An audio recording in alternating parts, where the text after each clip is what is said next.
Lundi 18 décembre, bonjour à toutes et à tous et bienvenue en direct sur Grand Lille TV. Il est 7h30, ravi de vous retrouver pour une nouvelle édition locale. D'abord vos prévisions météo en ce lundi. Dans l'ensemble, une journée assez agréable qui s'annonce, du soleil, la hausse des températures, un temps sec et lumineux aujourd'hui malgré le retour de quelques perturbations nuageuses cet après-midi. En conséquence, je vous le disais, un temps sec et surtout des températures qui remontent, 7 degrés de prévu aujourd'hui à Lille. On en reparle juste après ce journal. Un mot également de l'info au trafic avec cette image dans la région. Les ralentissements habituels autour de la métropole lilloise, bien évidemment ailleurs, partout ailleurs dans la région. Pas de problème, un trafic fluide sur la 16, la 26 et la 25. C'est vraiment aux abords de Lille et de l'agglomération que se concentrent les principales et habituelles difficultés. À la une, bien évidemment, en images, revenons tout de suite sur la victoire de notre Miss Nord-Pas-de-Calais samedi soir à l'élection de Miss France. Maëva Cook, 23 ans, succède ainsi à Camille Serre et à Iris Mittenard. C'est la troisième Miss de la région à remporter le concours en 4 ans. Un triplé exceptionnel quand on sait qu'avant 2015, la région n'avait jamais eu de Miss France, une anomalie donc largement réparée. En quelques mots, Maëva Cook a 23 ans, elle mesure 1m76, elle est étudiante en licence de droit à Lille. Elle avait été élue Miss Nord-Pas-de-Calais fin septembre dernier à Orchy. À cette occasion, nous l'avions reçue sur notre plateau sur Grand Lille TV. L'interview intégrale à revoir bien sûr sur notre page Facebook, grandlille.tv et tout à l'heure dans nos prochaines éditions.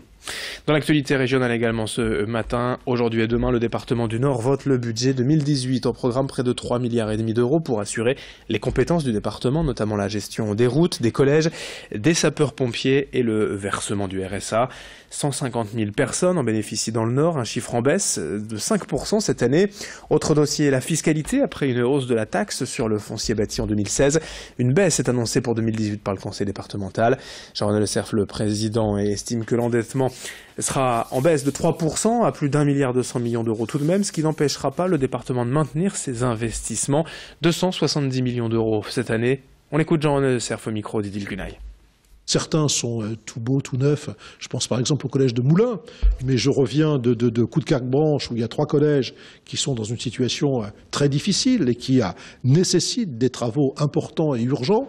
Et puis les reconstructions qui ont été annoncées à Loing, Onzain, Wavrin se poursuivent. Et puis vous avez des UTPAS, c'est une unité territoriale de prévention et d'action sociale. On reconstruit par exemple celle de Condé-sur-Escaut. On réaménage dans le Douaisis très largement également les UTPAS. On a fait des efforts très importants sur Roubaix, qui est un secteur qui connaît des difficultés importantes. Donc on a effectivement tout cela à quoi il faut faire face. À l'approche de Noël, un autre sujet important, un rappel de la SPA, la Société protectrice des animaux. Un animal ne doit pas être offert en cadeau. Chaque année, en effet, dès le mois de janvier, la SPA fait face à l'arrivée de nombreux animaux abandonnés, laissés par leurs propriétaires, désemparés face à cet animal qu'ils n'ont pas vraiment choisi. On pense faire plaisir, que ce soit aux personnes âgées ou surtout aux enfants, mais sans mesurer les conséquences de l'arrivée de cet animal dans le quotidien d'un foyer. Il faut bien réfléchir avant l'adoption d'un chien ou d'un chat, sans parler des nacs, ces nouveaux animaux de compagnie, reptiles ou rongeurs qui, eux aussi, parfois entraînent des difficultés. D'où l'intérêt de se faire accompagner par la SPA pour bien appréhender l'adoption et surtout ses conséquences. Explications à ce propos au micro d'Idil Gunaï. On a les parents qui reviennent nous voir en disant bah oui, on nous l'a offert, mais comprenez, nous on part en vacances, on bouge beaucoup, on n'a pas le temps de s'en occuper. On a des personnes âgées qui viennent nous voir parce qu'ils ont eu le petit chiot, que les enfants, pour excusez-moi un peu, c'est des fois ça, bonne conscience parce qu'ils vont pas assez souvent voir leurs parents et ils vont aller donner le petit chien ou le petit chat à la grand-mère en se disant comme ça va l'occuper.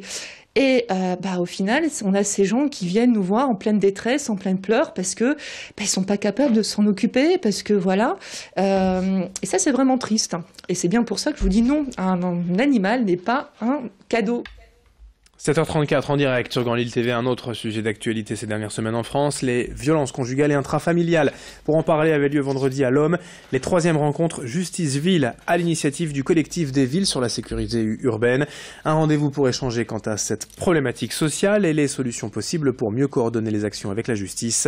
Le procureur de Lille était présent pour présenter les mesures judiciaires existantes en cas de violence. L'occasion pour les associations qui étaient là au rendez-vous et les maires également de mieux comprendre leur rôle qu'ils peuvent jouer au quotidien pour empêcher que les choses ne dégénèrent.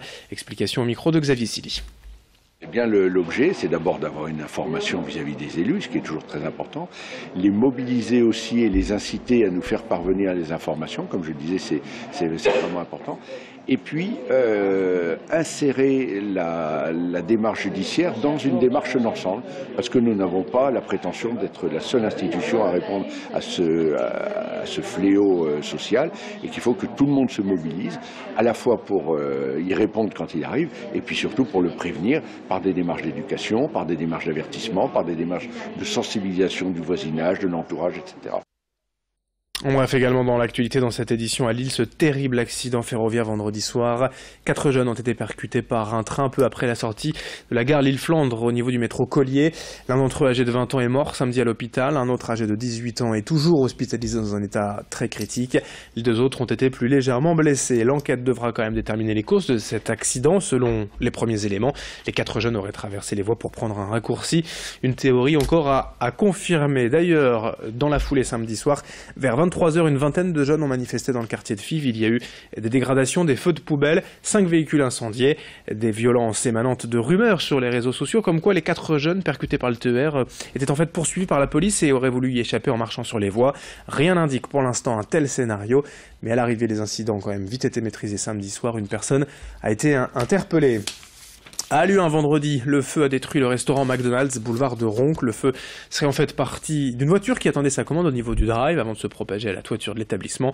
Aucun blessé heureusement à déplorer, mais le restaurant devra être entièrement reconstruit. On termine avec le sport. D'abord, la lourde et triste défaite, une de plus pour le LOSC cette saison. C'était à Dijon samedi soir, 3-0. La victoire en revanche de l'ESBVA, Villeneuve d'Ascq, en Ligue féminine de basket, 66-60 hier après-midi face à Basketland. En basket toujours, le LMBC n'a rien pu faire face au leader de Pro B, Orléans, défaite 102-88. Et puis hier après-midi à domicile, le TLM Tourcoing n'a également pas su élever son niveau face à Paris, tête d'affiche de la Ligue A de volley, défaite des Tourquenois 3-7-1. 7h37 en direct sur Grand Lille TV. Un petit coup d'œil à vos conditions de circulation ce matin. Comme d'habitude, les ralentissements habituels autour de la métropole lilloise. Partout ailleurs, un trafic fluide dans la région. Lundi 18 décembre. Merci de votre fidélité. Dans un instant, à suivre vos prévisions météo.